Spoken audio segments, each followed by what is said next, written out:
Assalamualaikum warahmatullahi wabarakatuh. Salam guru penggerak, tergerak, bergerak, menggerakkan. Perkenalkan, saya Erwan Prasetyo Utomo, calon guru penggerak Angkatan 8 dari Provinsi Nusa Tenggara Barat. Pada kesempatan kali ini, izinkan saya menyampaikan koneksi antar materi modul 2.1, pembelajaran berdiferensiasi. Apa itu pembelajaran berdiferensiasi? Menurut Carroll and Tomlinson tahun 2001, pembelajaran berdiferensiasi adalah usaha guru untuk menyesuaikan proses pembelajaran di kelas untuk memenuhi kebutuhan belajar individu murid. Bagaimana cara melakukan pembelajaran berdiferensiasi? Pertama, memahami tentang tujuan pembelajaran. Kedua, melakukan pemetaan kebutuhan belajar murid. Ketiga, menentukan strategi pembelajaran. Keempat, menentukan alat penilaian yang digunakan. Kelima, menentukan pembelajaran yang akan dijalankan. Keenam, melakukan penilaian secara berkelanjutan.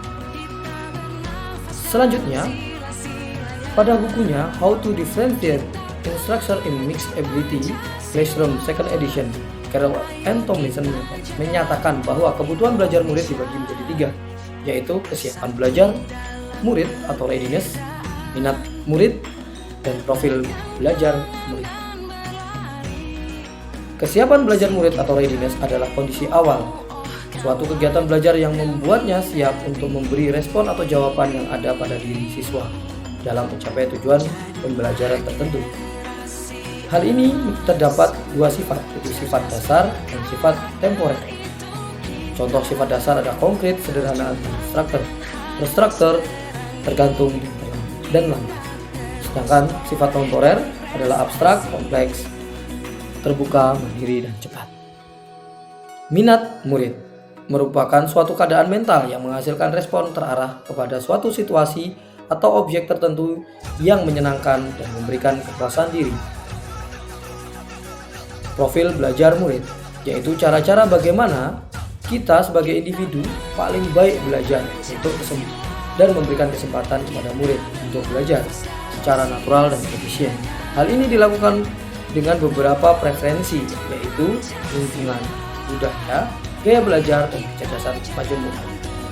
Lingkungan belajar sendiri dipengaruhi oleh suhu ruangan, kebisingan ruangan, kerapian ruangan, dan pencahayaan ruangan. Setelah itu, dan lain. Kedua, budaya belajar. Budaya belajar sendiri dibagi menjadi tiga, yaitu santai terstruktur, pendiam ekspresif, ataukah personal impersonal. Selanjutnya, gaya belajar dibagi menjadi tiga, yaitu auditori, visual, dan kinestetik. Selain itu, profil belajar murid juga akan dipengaruhi oleh kecerdasan majemuk. Apa itu kecerdasan majemuk? Yaitu kecerdasan yang dimiliki oleh masing-masing anak memiliki beberapa kecerdasan yang berbeda-beda, bahkan lebih dari satu kecerdasan. Yang diantaranya kecerdasan secara olahraga, kecerdasan dalam bidang musik, kecerdasan dalam mengelola emosi diri, kecerdasan bersosialisasi, kecerdasan dalam menulis, membaca, dan seterusnya.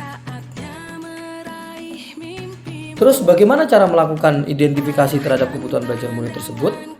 Yang dapat kita lakukan adalah mengamati perilaku keseharian murid, melakukan identifikasi pengetahuan awal, melakukan review dan refleksi terhadap proses pembelajaran, berbicara dengan guru sebelumnya, melakukan identifikasi rapot murid, dan melakukan serta menggunakan penilaian formatif dan diagnostik secara berkelanjutan. Setelah itu, apa yang kita lakukan? Dan bagaimana cara menentukan strategi pembelajaran berdiferensiasi ini? Pada modul 2.1 kita disediakan 3 jenis strategi pembelajaran berdiferensiasi, yaitu diferensiasi konten, diferensiasi proses, dan diferensiasi produk.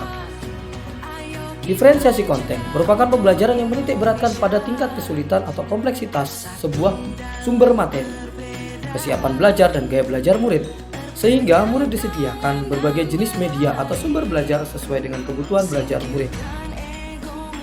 Berdiferensiasi proses, pembelajaran yang menitik beratkan pada bagaimana cara siswa atau murid memahami dan memaknai sebuah materi.